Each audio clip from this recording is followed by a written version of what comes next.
So this is the Tempe City Town Hall. It's an inverted pyramid designed in the late 60s, opened in the early 70s, and it was light years ahead of its time. Hi, and welcome to Yeti at Large. This is a channel focused on making the most out of what you have, no matter where you're at. Thanks for tuning in and helping out. Let's explore the grounds a little bit before we get into our video. A wishing well. I dug into my pocket and I randomly have 25, 35, 40, 42 cents. My wish is that people remember Pat Tillman and his example of civic pride. The title of this video is a bit of a play on words and an attention grabber, no doubt. It's certainly not meant to reference any specific individual from any faith. It is, however, meant to call attention to the trend in politics that emerged since about 2008, the cult of personality. No candidate for office should ever be looked at to do anything more than uphold the public trust, to avoid the appearance of impropriety. Please don't ever look at a candidate like they can save you.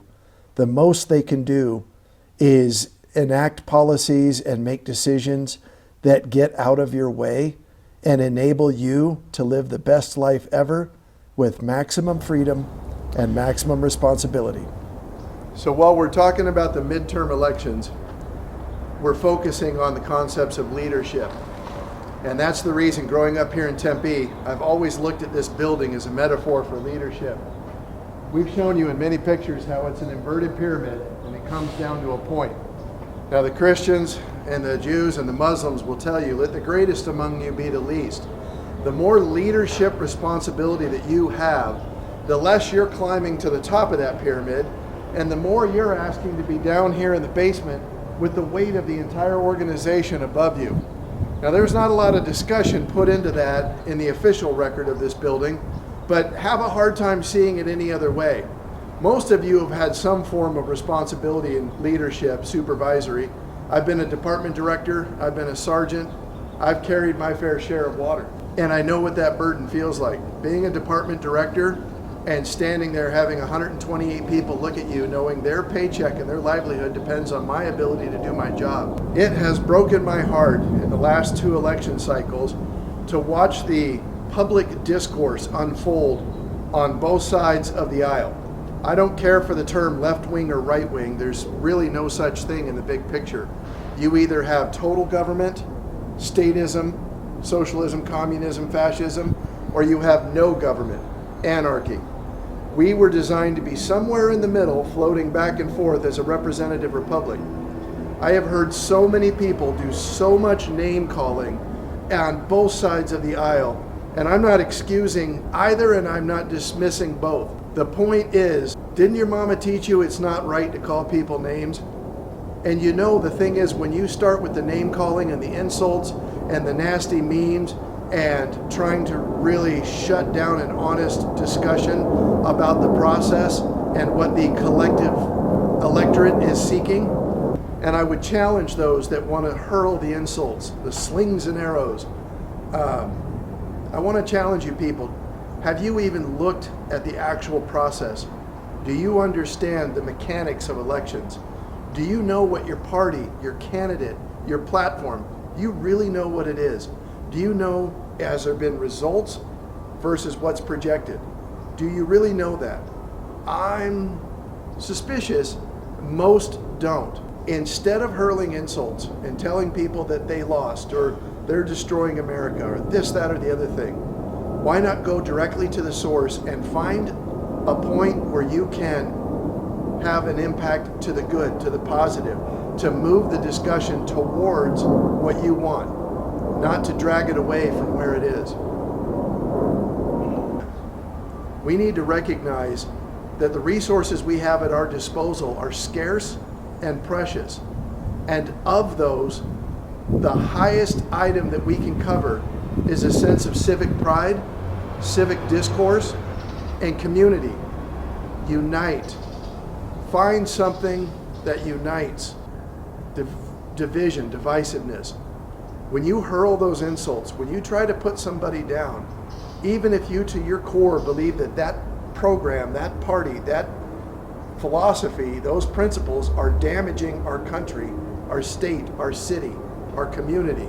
If you believe that to your core, then you have a higher obligation to avoid slinging mud and insults and moving towards inserting yourself in a positive part of the discussion into the good. I grew up in Tempe. It was very important that no matter how poorly I did it, that I understood both of those cultures, both of those languages. No lo puedo creer. It was very important. And that's how you build your community.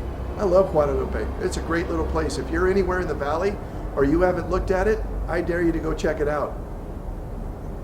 I think it's the smallest tribal authority in the United States.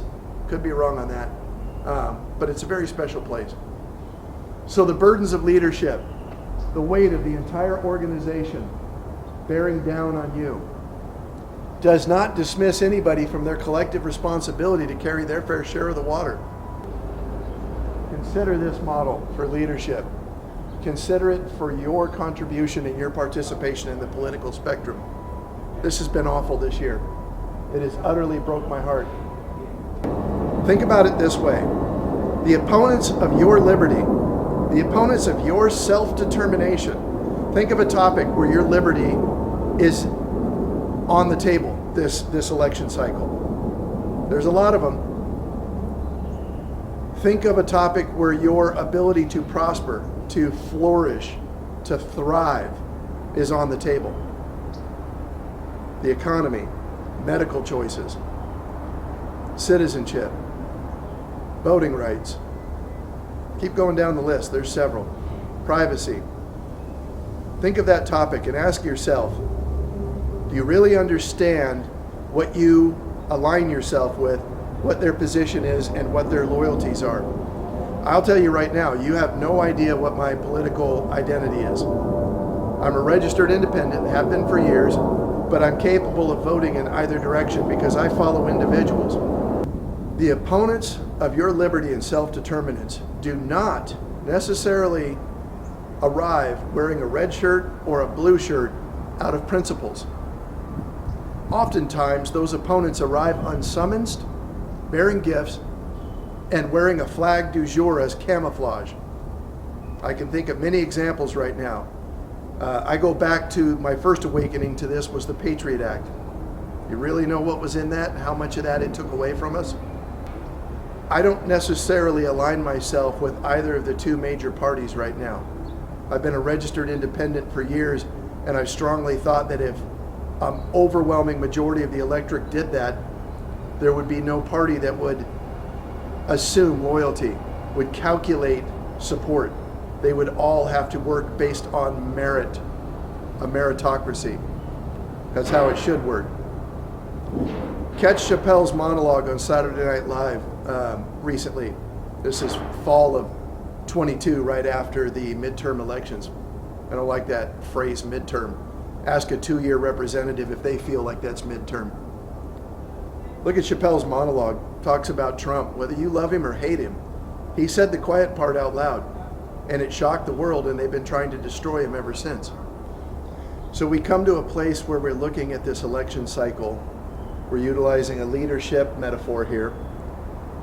But I want to bring you to a standard. And being in public safety for all those years, we were taught a very key distinction. It is not what I know. It's what I can prove. It's what I can prove. So when it comes to election integrity, what you know versus what you can prove, don't ever call anyone an election denier. First of all, there's no such thing. That's more fad language. It's too cute by half. And instead, understand the burden of proof is not on a candidate, but it's on the entity supervising and processing the election.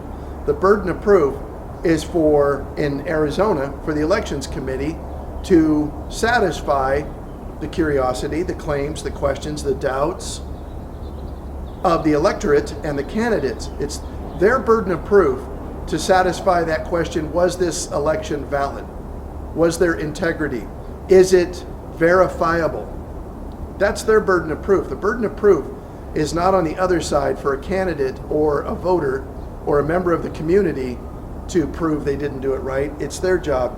It's the difference between exculpatory evidence and affirmative evidence. And affirmative evidence is a positive defense, where exculpatory, think escape. You have to get out from under it. In any legal case, the burden of proof falls on the state. It's their job to prove that you did it, not know that you did it. I arrested plenty of people that I know were guilty of serious violent crimes, but I had to work on proving it to somebody independently over and over and over if necessary. So in this election cycle, the name calling and the insults and the labels that they're trying to throw on people, anytime you hear anybody throw a label on anyone else, I suggest you consider rejecting them en masse. Now, if I'm identified fiercely loyal to a political identity and I feel that my party was victorious in this example, and the other party was complaining, crying foul, questioning, I would want a immediate, robust, and thorough investigation to remove any doubt from the legitimacy of my party's ascension to a seat of power. I'm on the other side of that, and my party's lost, and I feel disenfranchised. I'm entitled to a robust and thorough examination of that within the confines of the law. In Arizona, that's the Arizona Revised Statutes. It covers our election law. They are terribly written by groups of lawyers over many decades, everybody with a certain agenda, not necessarily 100% aligned to the public good. Keep that in mind. So you have those balances. The thing is, our representative republic is designed to protect a smaller voice, a smaller group, not necessarily just to respect the majority. I can't remember if it was John Adams or Benjamin Franklin that stated democracy is two wolves and a lamb deciding what's for dinner. We don't have a democracy. We've never been a democracy. We're a representative republic, and our system is designed to respect smaller voices and to give some weight to that, and the majority, and to give some weight to that and to blend those together. That's why we have co-equal division of power between executive, legislative, and judicial. Recently, people have really been muddying those waters and blurring who's responsible for what and trying to change the rules. I would guard strongly against that. We have the highest form of citizenship here in the United States, and we're very blessed to live here in Arizona.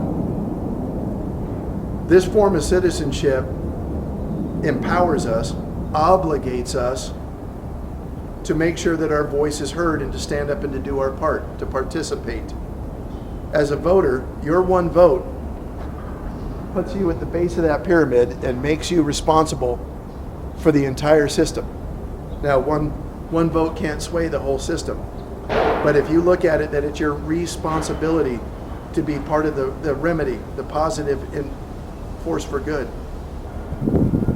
So if at any point in the process where you're from, the determination of governance calls into question challenges, integrity issues, make sure that you're not engaging in name calling and slinging mud.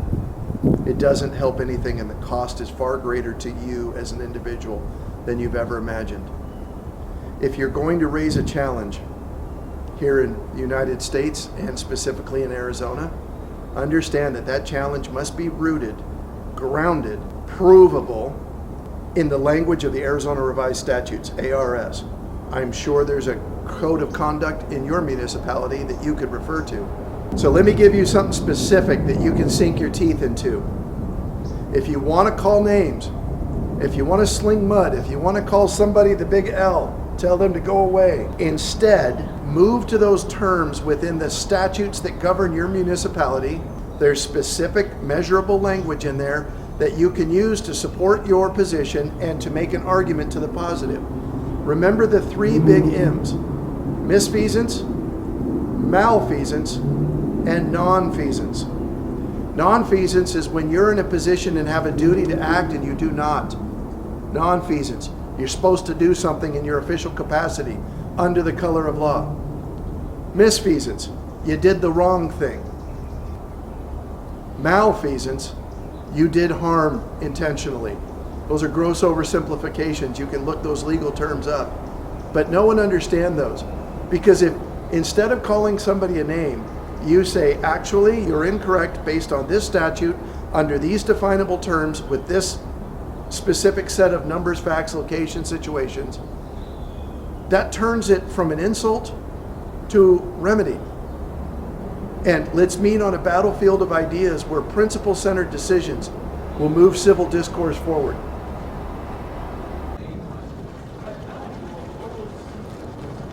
Someone in here? Fingers crossed. And if I've led you on a wild goose chase, I'm going to run.